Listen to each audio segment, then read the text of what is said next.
Safiri salama Papa Mtakatifu Francisco. Baba Mtakatifu Francisco, kiongozi wa 266 wa Kanisa Katoliki, amefariki dunia akiwa na umri wa miaka 88. Kifo chake kimetokea kwa amani leo hii asubuhi katika makazi yake ya Casa Santa Marta ndani ya Vatican.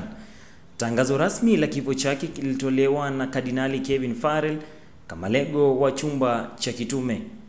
Nikinukuu akisema, "Ndugu wapendwa, kwa huzuni kuu na uchungu ninalazimika kutangaza kifo cha Baba Mtakatifu Francis saa 1:35 asubuhi. Askofu wa Roma Francis amerudi kwa Baba milele," alisema Kardinali Farrell. Maisha yake yote yalitolewa kwa utumishi wa Bwana na kanisa lake.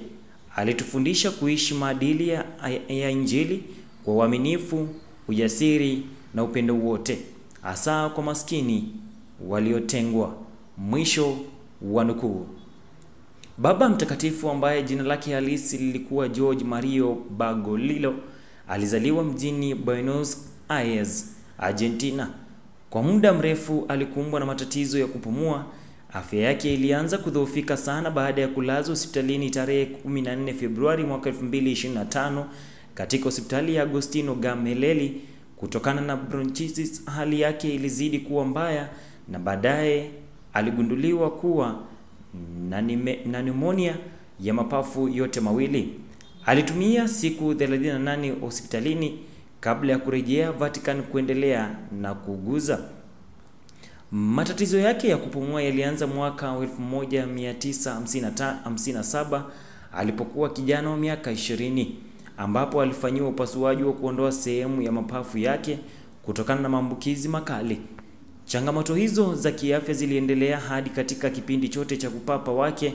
Mwezi Novemba mwaka 2023 alifuta safari yake aliyopanga kwenda Umoja wa Falme Kiarabu kutokana na mafua na kuvimba kwa mapafu.